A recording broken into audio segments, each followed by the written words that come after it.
travaille en ce moment sur quelques idées de riff. Ma compagne me dit que ça lui rappelle vaguement quelque chose, mais bon, franchement, je ne trouve pas. La consanguinité et le plagiat sont les deux cancers du métal. C'est pourquoi, dès les premières heures, les premiers groupes, en fait, ont été nourrir leur inspiration de référentiels culturels forts. Le cinéma, l'occultisme, l'ésotérisme et bien évidemment la littérature, et plus particulièrement la littérature fantastique. Tolkien, Edgar Allan Poe, Maupassant, plus tard Bret Easton Ellis ou Stephen King, la liste des auteurs qui ont influencé le métal est extrêmement longue.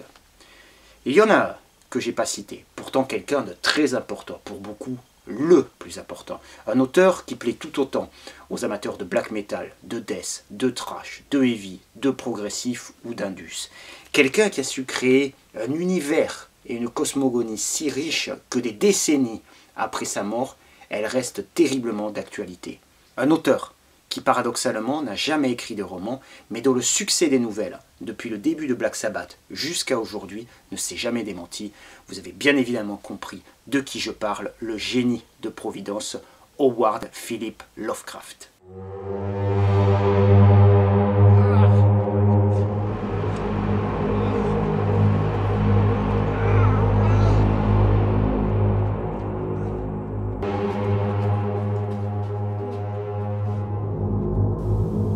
Alors on peut se demander pourquoi ces liens si particuliers entre Lovecraft et le métal. Parce qu'aujourd'hui, on trouve des Cthulhu en mode trop cute sur les t-shirts des petites filles. Il y a un épisode de South Park où il y a Cartman qui chevauche Cthulhu comme si c'était un gentil petit animal bien tranquille. Et il y a même plus récemment Rick et Morty, dès le générique de Rick et Morty, un Cthulhu hyper vénère qui pourchasse les deux héros pour visiblement les boulotter. Qu'est-ce qui a fait que les œuvres de Lovecraft ont trouvé résonance avec le public? Franchement, je ne sais pas, mais une chose est certaine, c'est que entre le métal et Lovecraft, c'est une histoire qui dure.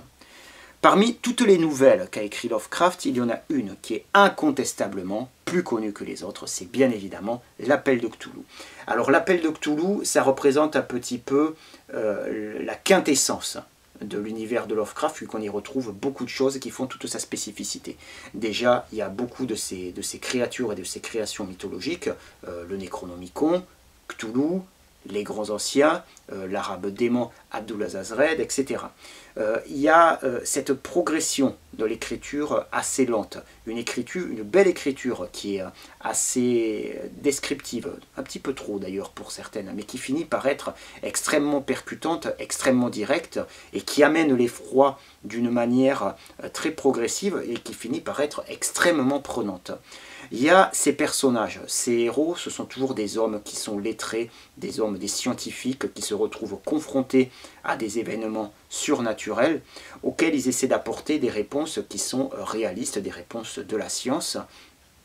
Et au fur et à mesure qu'ils se retrouvent confrontés à la terrible réalité qui est celle des nouvelles de Lovecraft, ils finissent par sombrer de plus en plus dans la folie et ils se retrouvent face à ce concept un petit peu de l'indicible, c'est-à-dire de cette réalité qui nous semble monotone, qui nous semble familière, rassurante, mais qui en fait peut cacher un côté extrêmement menaçant, extrêmement effrayant, un petit peu personnalisé par ces grands anciens, ces figures qu'on ne voit pas et qui pourraient nous balayer d'un revers de la main. La finalité, c'est en tant qu'être humain, nous ne sommes rien. On se croit être la mesure de toute chose, mais en réalité nous sommes une anomalie dans l'univers et on peut être balayé d'un revers de la main par les grands anciens, par Cthulhu, et écrasé comme des fétus de paille parce qu'en réalité nous ne sommes rien.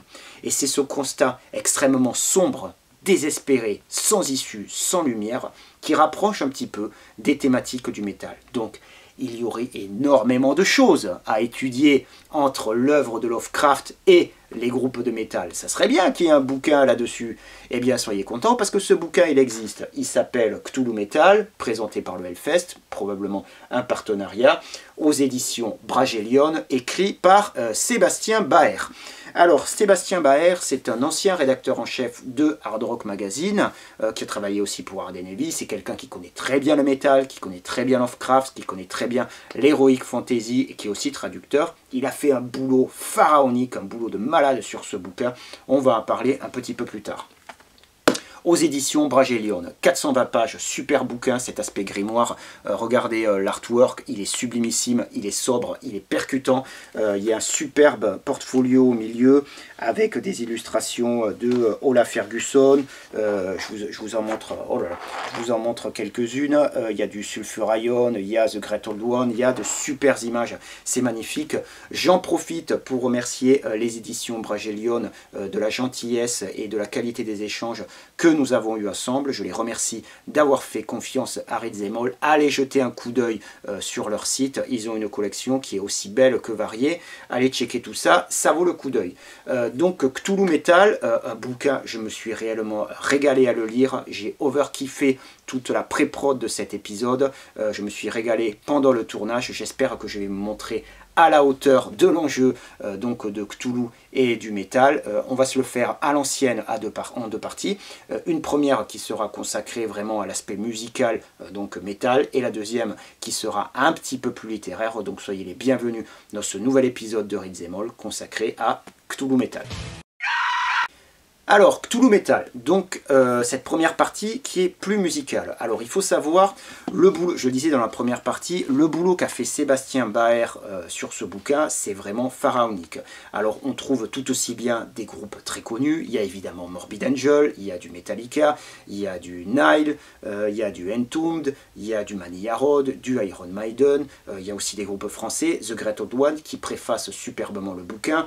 Il y a en groupe français, il y a Embryonic Cells, il y a Sulfurion, il y a plein de groupes vraiment très intéressants qui s'expriment sur l'influence qu'a pu avoir Lovecraft sur leur musique. Alors, il ne se contente pas, Sébastien Baer, de uniquement se baser sur l'appel de Cthulhu.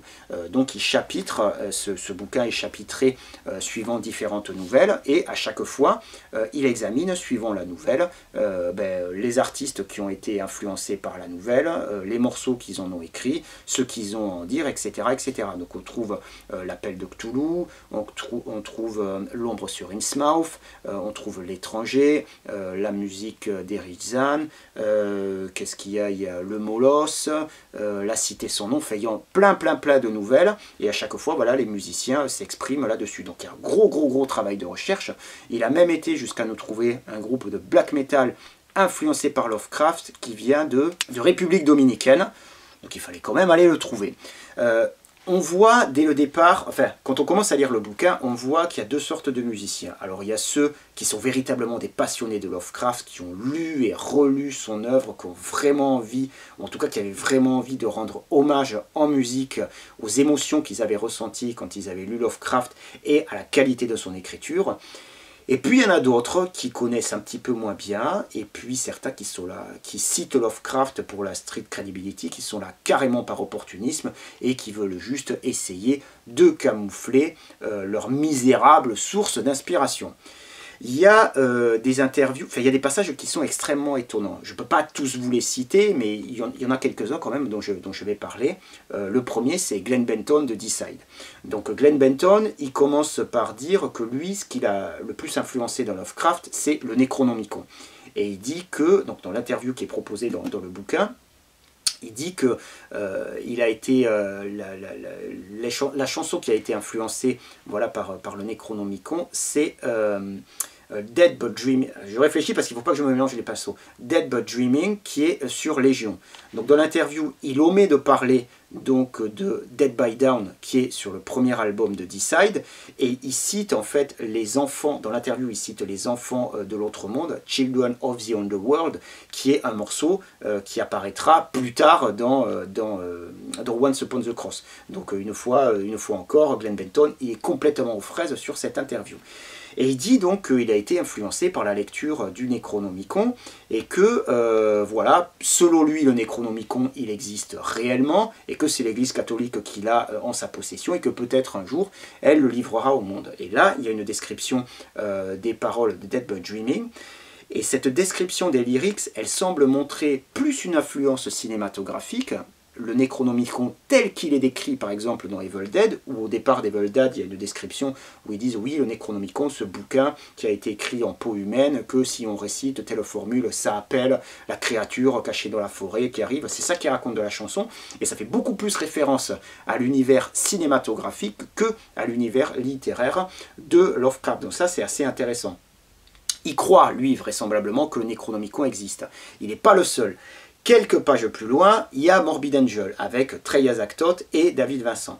Alors Trey Azagthoth, il dit que c'est David Vincent qui est le plus passionné par Lovecraft, que c'est celui qui a vraiment été le plus influencé par Lovecraft et notamment par le Necronomicon. Bien que Trey Azagthoth, son nom, est directement influencé par Lovecraft, vu que c'est une créature de l'univers Lovecraftien, qui est un démon, qui est un petit peu un démon aveugle, qui est la personnification du chaos, et les sorciers disent qu'il ne faut jamais faire appel à lui, parce que c'est un démon qui est déjà profondément stupide et complètement incontrôlable, il n'y a aucun intérêt à faire appel à ce démon-là. Donc le nom d'Azagthoth vient de là. Il parle de plusieurs chansons, voilà, en plus des références qui sont assez ténues, mais qui sont vraiment très précises de Lovecraft dans les chansons de Morbid Angel. Alors il y en a époque David Vincent, puis après il y en a tout autant sur Formulas Fatal to Flesh ou dans Gateway to Annihilation, donc c'est vraiment très intéressant. Et quand David Vincent se met à parler du Necronomicon et de l'œuvre de Lovecraft, il dit qu'il est influencé par le Necronomicon. Quand on lui dit « Est-ce que vous croyez que le Necronomicon existe ?» il dit « Je refuse de répondre à la question ».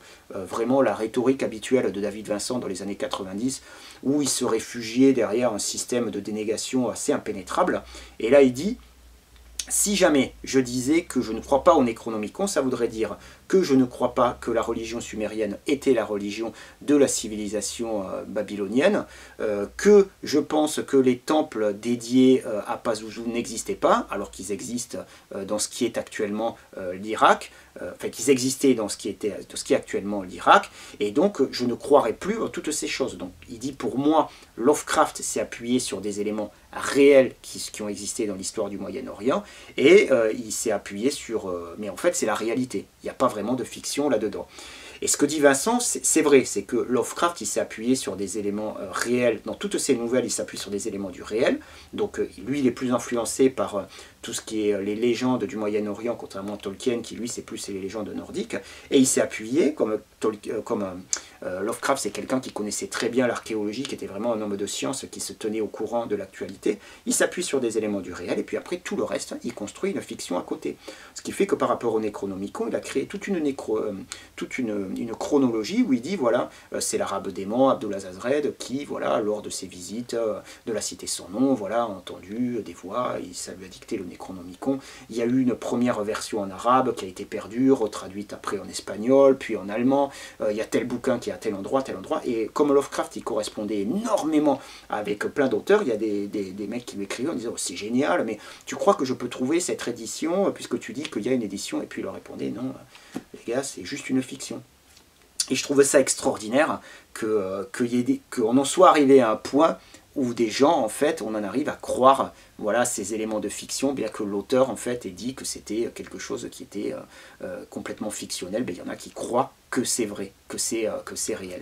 Donc ça, c'est un des éléments du bouquin, c'est absolument génial. Évidemment, on retrouve après, il y a Metallica, avec, c'est Cliff Burton, évidemment, qui a amené l'influence de Lovecraft dans Metallica. Il y a au moins 4 morceaux, The Call of Cthulhu, The Things That Should Not Be, et puis après, beaucoup plus tard, avec All Nightmare Long, et puis le quatrième dont le nom m'échappe, mais qui est un morceau récent, qui sont influencés par Lovecraft. Donc il y a des passages d'interviews de James Hetfield où il parle de tout ça.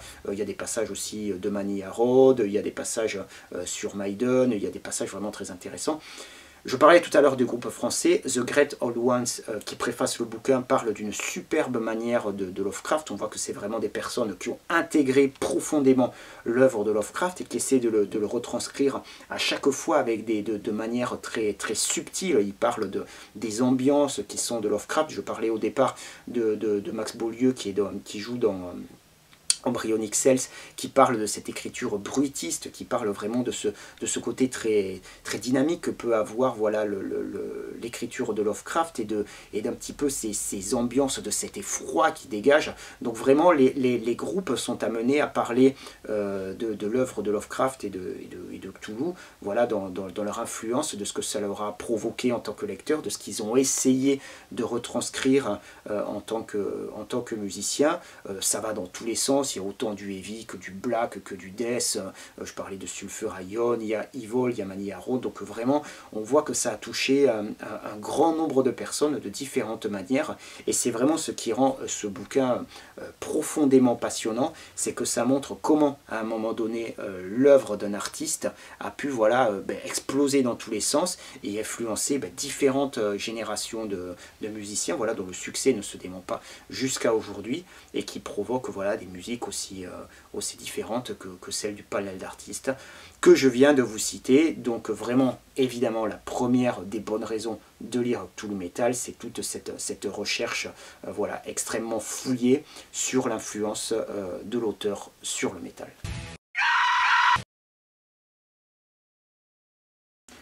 Donc deuxième partie, un petit peu plus axée sur le côté littéraire. Petite parenthèse pour commencer, si vous avez jamais lu Lovecraft, donc déjà vous avez du bol, vous êtes tombé sur une pépite, faites-vous plaisir, allez lire ces nouvelles. Si vous ne supportez pas de lire, vous avez quand même la possibilité, sur YouTube, il y a de nombreuses nouvelles de Lovecraft qui sont lues en fait, notamment voilà, il y a une chaîne de France Culture qui est dédiée à Lovecraft où il y a de nombreuses nouvelles qui sont lues. Il y a L'Appel de Cthulhu, L'Ombre sur Innsmouth, La Cité sans nom, enfin il y a plein de nouvelles. C'est extrêmement intéressant de découvrir Lovecraft via cette entrée radiophonique, et pour ceux qui n'aiment pas lire, ça peut être une bonne porte d'entrée sur Lovecraft. C'est vraiment une belle découverte littéraire à faire, et pour les métalleux, voilà, ça vous permettra de comprendre davantage certains groupes de métal Lovecraftien, un petit peu pourquoi et comment ils ont mis voilà, ces mots en musique par la suite dans leur création.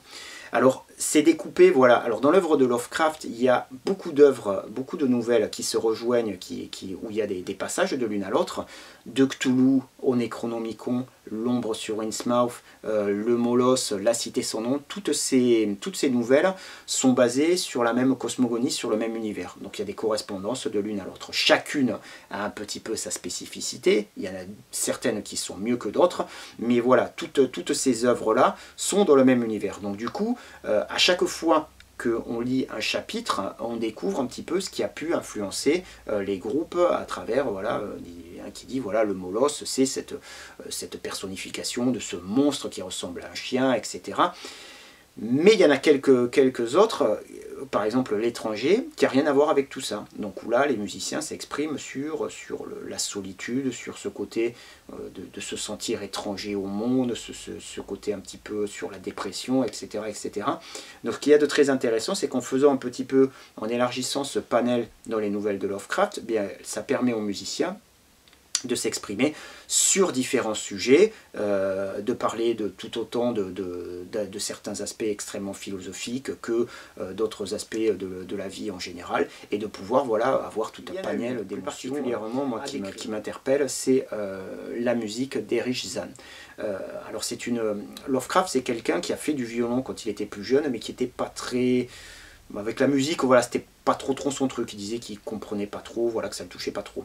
Et cette nouvelle, voilà, je trouve qu'elle est proprement fascinante parce que ça raconte l'histoire d'un musicien allemand muet. L'histoire vraisemblablement se passe à Paris. Le héros, voilà, c'est le voisin du dessous d'Erich Zann. Il va emménager dans un immeuble en fait, où il y a ce musicien, voilà, qui joue cette musique qui semble venue d'ailleurs, qui joue des accords qui semblent inconnus, qui semblent nouveaux.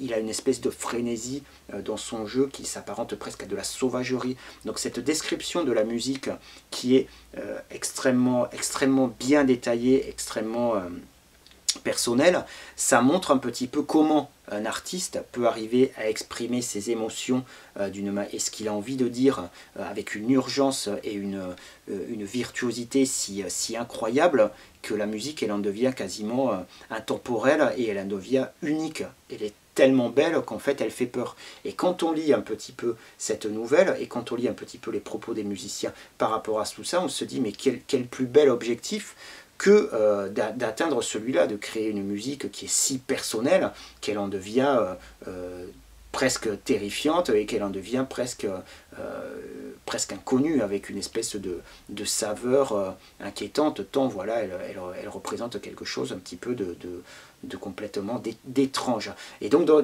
cette nouvelle, il y a toute cette atmosphère, je trouve, qui est vraiment extrêmement intéressante. Et ce qu'il y a de bien dans ce bouquin, c'est que ça fait vraiment du bien de lire un livre qui voilà, amène un petit peu toutes ces thématiques, change un petit peu des sempiternelles histoires du métal racontées systématiquement de la même manière, ou de tous ces historiques de groupes qui voilà, ne font que se répéter et finalement ne nous racontent que des choses qu'on sait déjà. Là, c'est par un prisme, par un vecteur assez particulier, c'est extrêmement riche, c'est fouillé, c'est dense, mais c'est pas pour autant chiant, ça reste dynamique, ils ont fait attention au fond et à la forme, et ça permet de découvrir vraiment, ça permet de découvrir des groupes, ça permet de découvrir vraiment des aspirations et des thématiques vraiment très intéressantes. Donc Cthulhu Metal, vraiment un bouquin que je vous conseille 1000 fois. Moi je le dis encore, je l'ai lu assez rapidement, je me suis vraiment régalé. J'ai même découvert des groupes voilà, sur le Facebook de Rick Zemmour. On m'a parlé d'un groupe qui s'appelle Abyssal Ascendant.